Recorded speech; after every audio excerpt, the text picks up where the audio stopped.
Hey, Craig. I remembered, so you don't have to. And seeing how we are still in the month of nostalgia-weenies.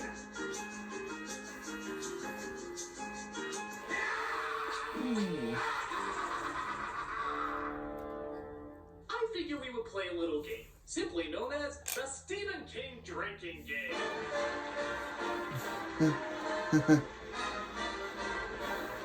Good old Stephen King. His prose are great, but his stories are crap. He has wonderful setups, but disappointing payoffs. He creates some great characters, and fortunately, you get to see them over and over and over again. And one of the best ways to see his continuing patterns is to look at the ass-numbingly long TV miniseries, It.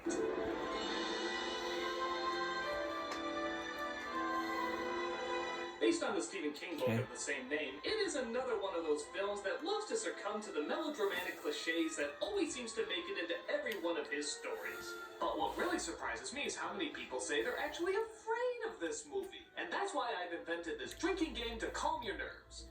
There's a lot of movie to watch and a lot of booze to drink, so let's take a look. First of all, take a shot if your Stephen King story takes place in Maine.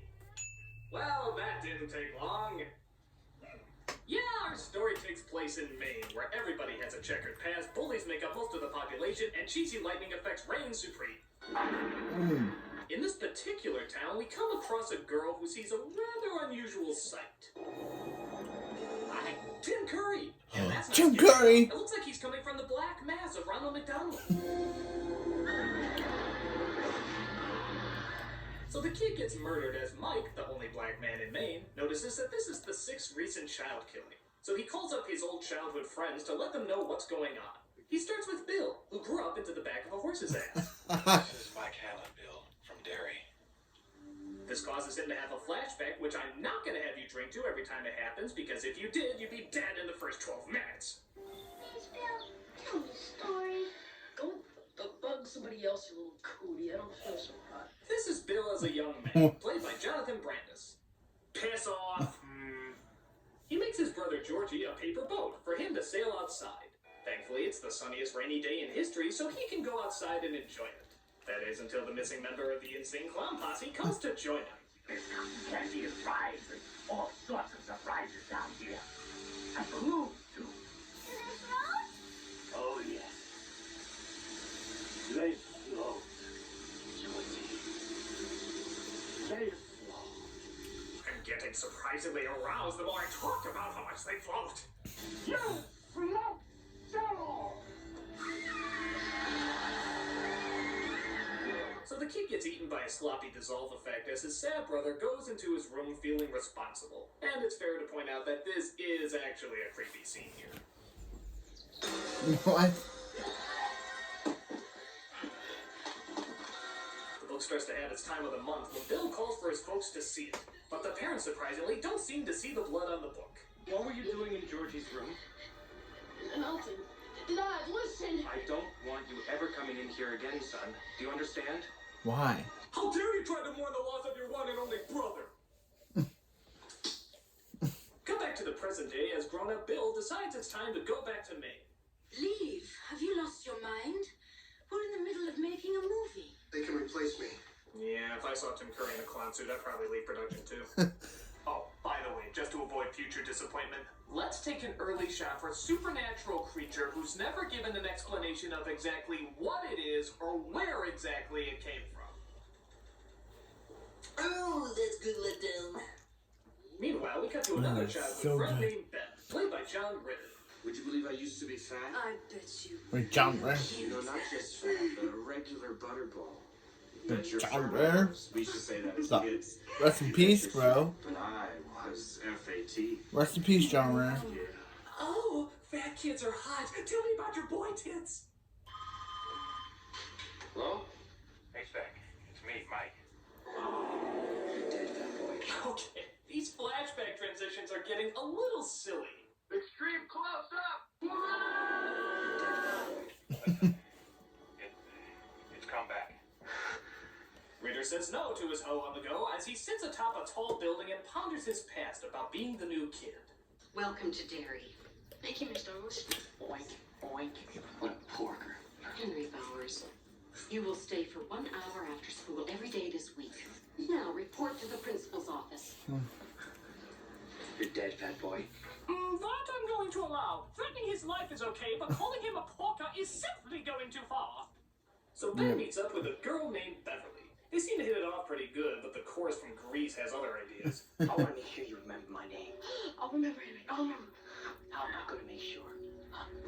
Oh, I almost forgot. Take a shot for the one-dimensional bullies that have no development or redeemable qualities whatsoever. Silly me. I thought I came across one that had some form of humanity.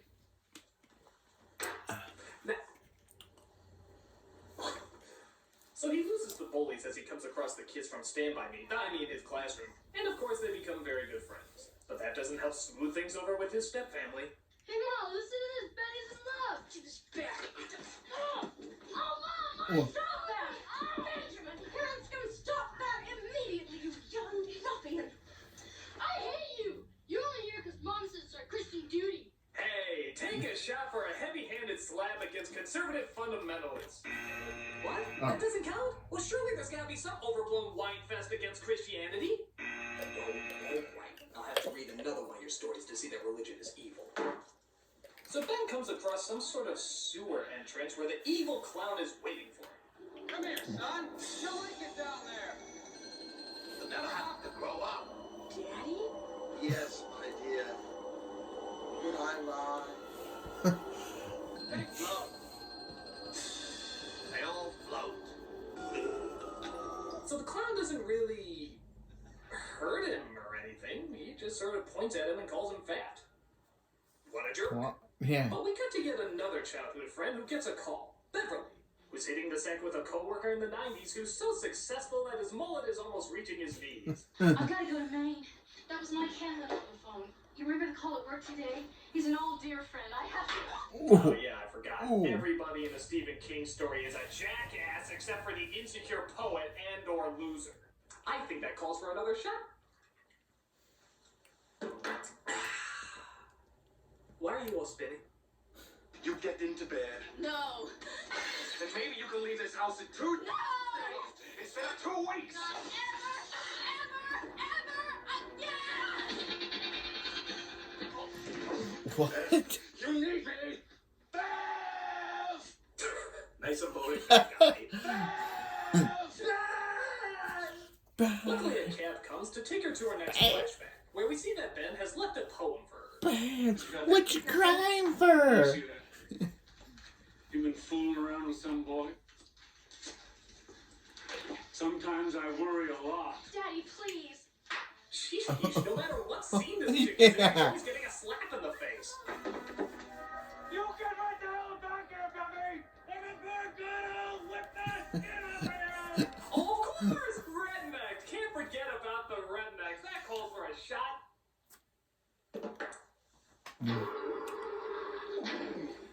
So she meets up with Ben and heads over to the rest of the geeks and outcasts who pretty much make up the only fucking decent people in this town. It's the River Nile. And 4, count them, 4 spaces. Richie Toes is my name. And doing voices is my game. Hey, look, Seth Green is playing a funny geek who spends most of his time doing voices. Yeah. I'm far too tipsy to make a joke out of that. Well, he plays Chris Griffin. So the gang gets together and starts making a dam. Why? Because it's fucking Maine, and by God, that's as exciting as it gets. Hell, there's even some famous jerk-off writers who write about it. That's how exciting it is up there. So we see Ben and her father back at home, and alcoholic! There always in Stephen King stories, alcoholic! So she goes to the bathroom sink where the clown snot bubble clogs up her drain and gets blood all over the place. Just like before, the grown-ups don't see it. Get to bed. What? Bloody boogers. What? Sorry, I think the alcohol started going to my... The camera's pretty. Anyway, cut to the next childhood friend getting a call, which appears to be Andy Dick searching for his happy pills. Where are you going? I gotta go back to Derry. Derry?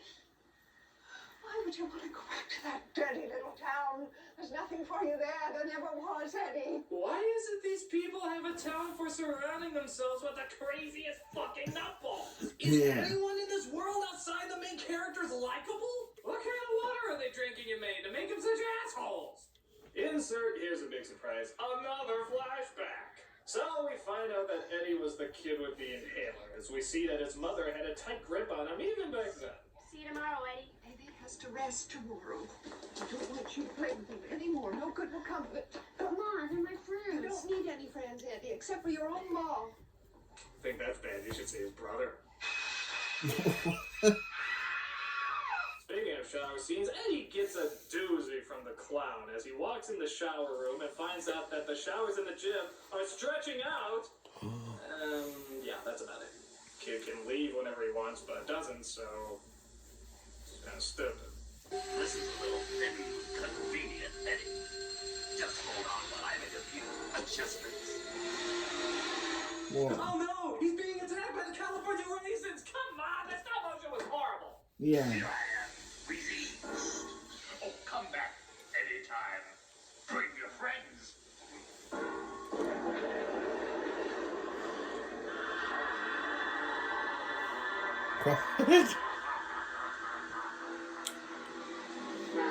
Oh, now we got transition. What happened? What, you're gonna just stop there? Seriously? Come on, fill us in! What, did he just stare at him awkwardly for the rest of the time?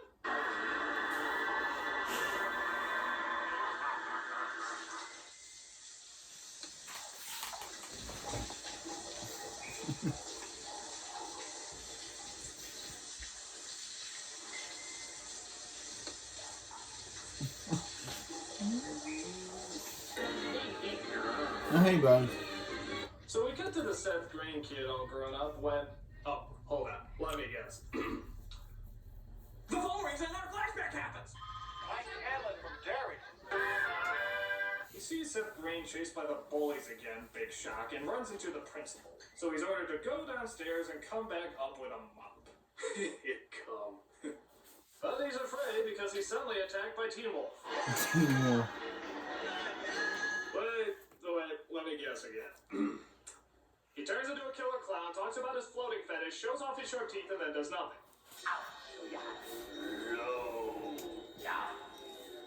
Why doesn't he just eat these fucking kids? He's eating like half the other kids in the neighborhood. Why doesn't he just finish them off? And what the hell is more important in his time? I got you now, little boy. Oh my God, it's almost 3. In West Philadelphia, born and raised. Alright, so you heard everybody else's backstory. Where the hell is this Mike guy who's making all these calls fit in? Well, guess what? The answer will be revealed in... Flashback form. Another fucking flashback! It turns out Mike was the new kid on the block when, of course, he's attacked by the bullies. Are these the only fucking bullies in the town? Come on, kids, give us heads across the street a chance! They chase him over a fence as apparently they're immune to barbed wire as he comes across the usual gang of rejects. So they throw rocks to defend themselves as they discover that bullies apparently aren't immune to pain. They talk about how they've all seen the killer clown and discover that he might have been around for as long as 200 years. This literally gets the picture going as Mike's book comes to life just to make the kids piss their pants again. I'll kill you all. I'll drive you crazy and I'll kill you all. Sticks and stones may break my bones, but first you gotta throw them! Every nightmare you ever had, I have your worst dream come true. Why don't they just close the book?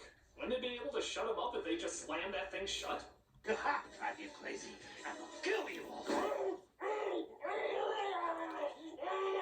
Every nightmare you ever had. I have your worst dream come true. I'm just a sweet transvestite. What? So they vow to destroy the clown as Mike, back in the present, plans to make one more call.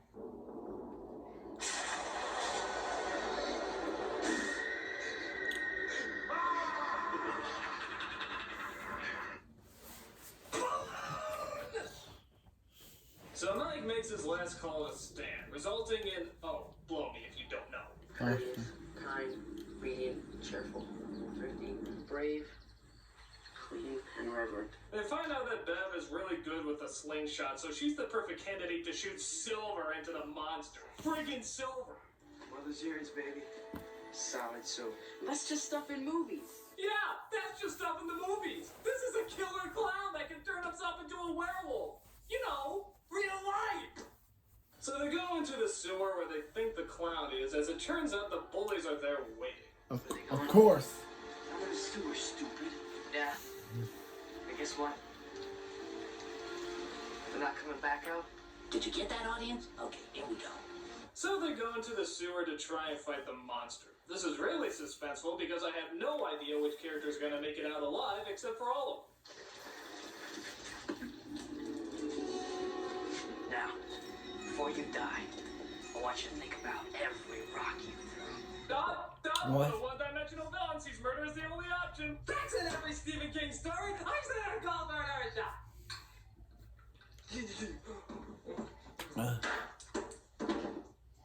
Hey. Hello, friends. I invited you to Benjamin. Boy. Are you tired, run down, listless? Do you pop out at parties? Are you a propio? Okay. So this bright flashing light that's supposed to be the clown, I guess, comes in and kills two of the bully boys. Well, wait, you forgot to scare them for 2 months and brag about how things float. Oh well. One kid gets sucked through a pipe like Super Mario Brothers, and the other kid just turns into Billy Idol. Why doesn't he just kill that kid? Because he is a very stupid clown. Meanwhile, the kids hold hands because that apparently weakens the monster's power. It's like a character special, I guess. When Tim Curry pops up and finally tries to kill one of these brats. This is battery acid, you slime!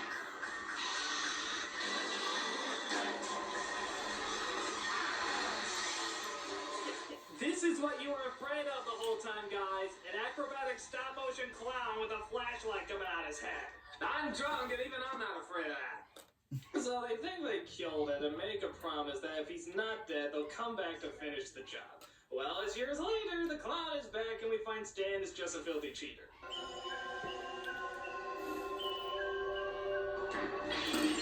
Oh no, she dropped her can of beer. Isn't that the drink that the movie Steel made famous?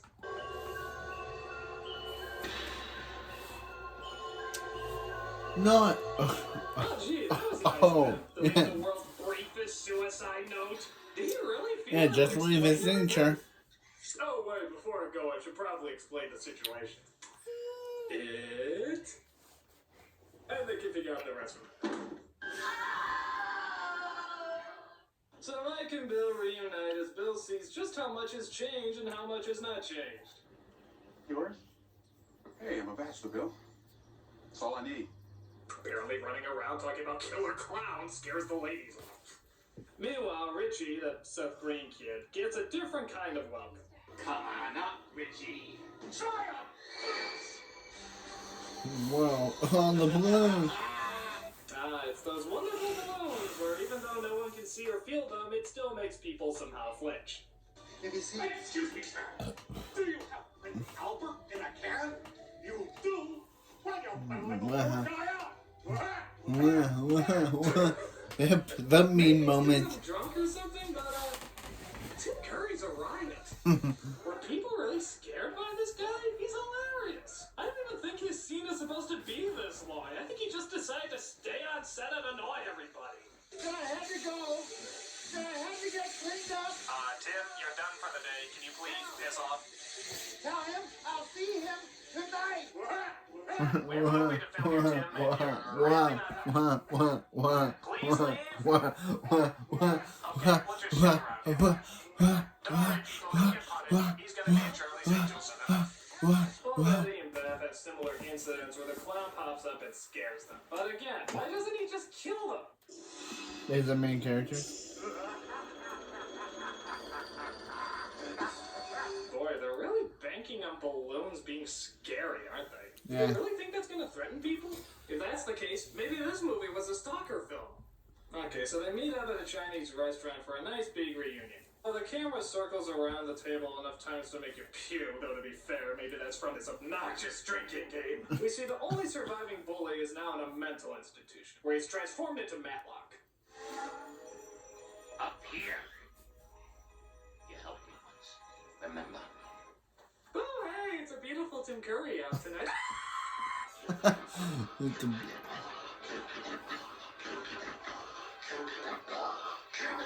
What? What? Meanwhile, back at the restaurant, we see that the fortune cookies have been replaced with Marilyn Manson's wind-up toys, which of course scares the living shit out of them. This leads them back to the library where they try to figure out what the heck's keeping Stan so long. You tell that loser that if he hasn't left already, he's a dead man. We all managed to show up. I have never felt so much love in one room in my entire life. It's great to be back in Derry, breathing in that old Derry air. But we continue to be incredibly inappropriate as we build up to the obvious dramatic payoff in 3, 2, 1. Stan is dead. Oh no, we were assholes! Well, let's mourn his loss within our flashback. He said he didn't mean to go into that house, but his voice kept whispering to him.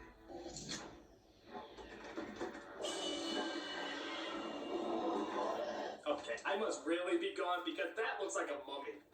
Seriously? We're using mummies now? This isn't a Stephen King movie, it's an Abbott and Costello knockoff. He was trapped. Yeah. The only thing he could think to do was to hold his bird book out in front of him like a shield and say as loud as he could the names of all the birds he could remember. Hold his bird book out in front of him like a shield and say as loud as he could the names of all the birds he could remember. What? Speckled grouse, Baltimore Oriole, Grady Gray, Hagrid, Woodpecker, Round Thrush. Yeah, the only thing to keep them birds' names are able to defeat mummies. Are mummies just allergic to the sound of birds' names? European swallow! I hadn't thought of it until just now, I swear. He said, I looked into its deadlights, and I wanted to be there. Deadlights.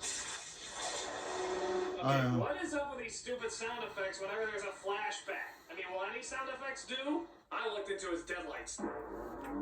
You looked into his deadlights? I looked into his deadlights.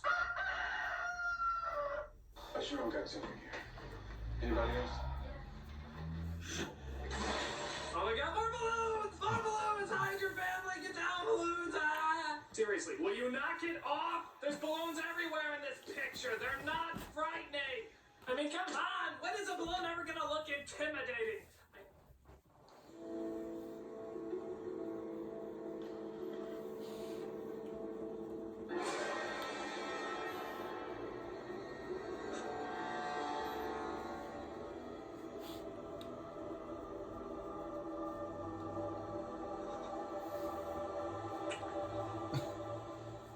So the scariest fuck balloons come out as they see Stan's head is inside. This would be somewhat scary until... Sorry I'm late. Well, let's see who's here. Richie, you still here? We never expected you to stick around. Nice nose job. No one would ever suspect. Haystack, putting on a little weight, huh? Wheezy, how's your sex life? What's your sex life? This is turning into a stand-up routine at Jeffrey Dahmer's house. We all float down here, and you will too. They all float. So I guess they don't find the talking head that funny, and they get the hell out of it. Meanwhile, we see the bully escape from the mental hospital by...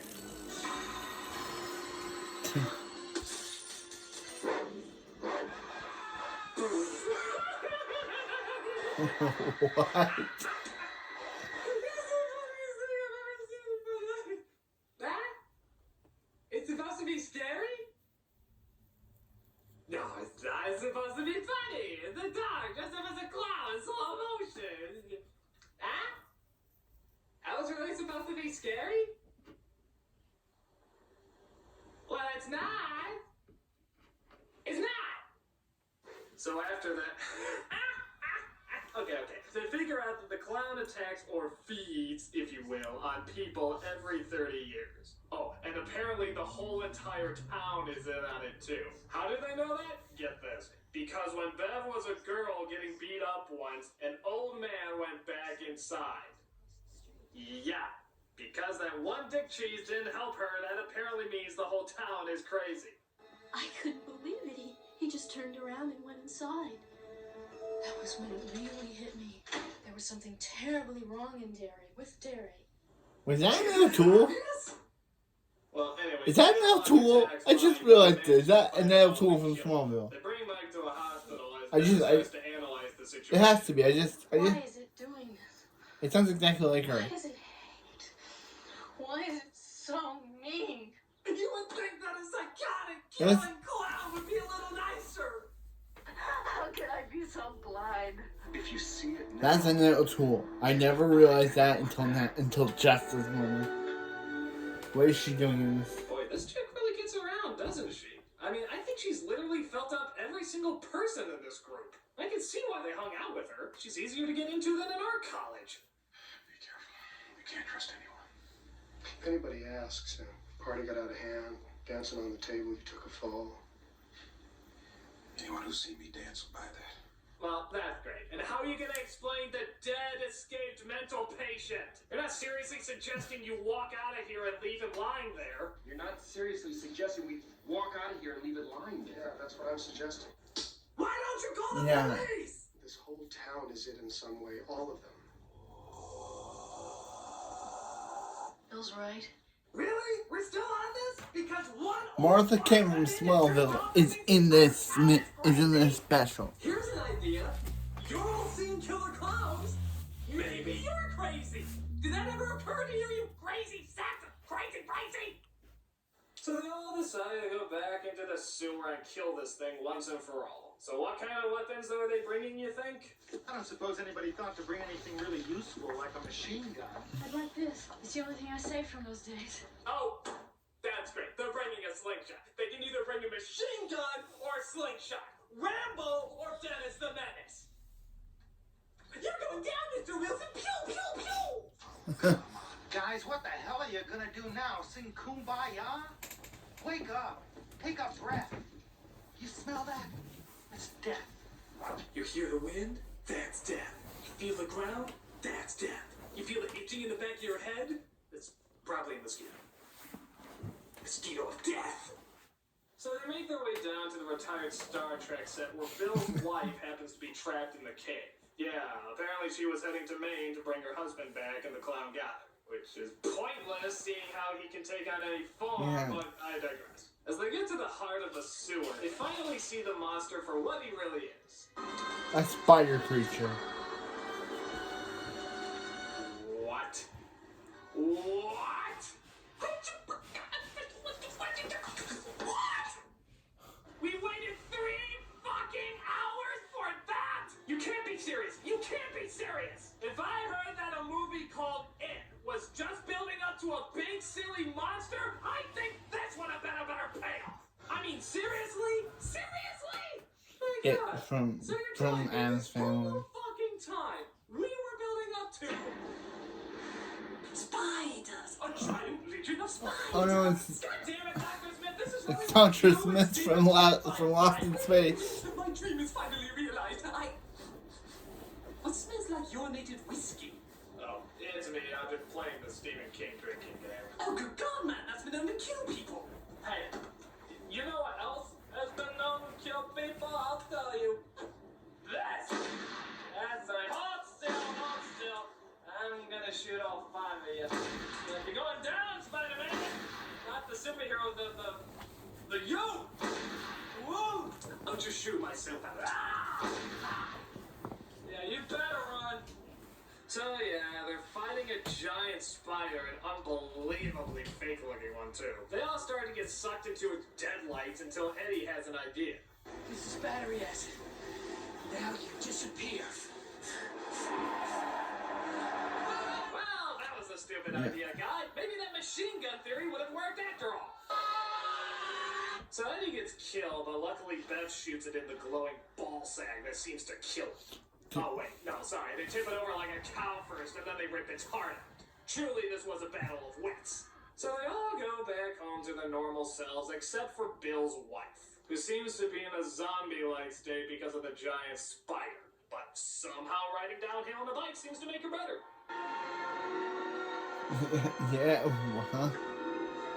So yeah, the character that had like 2 scenes, a few lines of dialogue, and barely any presence, she's gonna be okay. Yeah, I know you're on the edge of your seats about that, but yeah, she's gonna be okay now. So of course, all that build-up leads to an unbelievable letdown, which is the ultimate staple of Stephen King, which means that gives us our very last shot.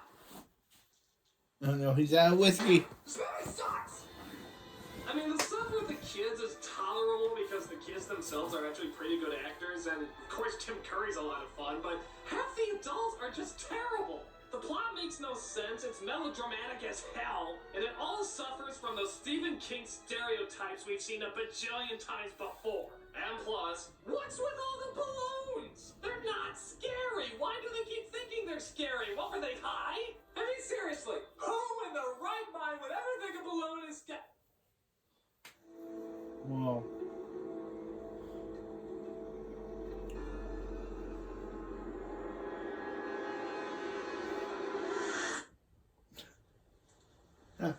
Hey Rob. Hey, critic, I got a new script here. Tell me what you think.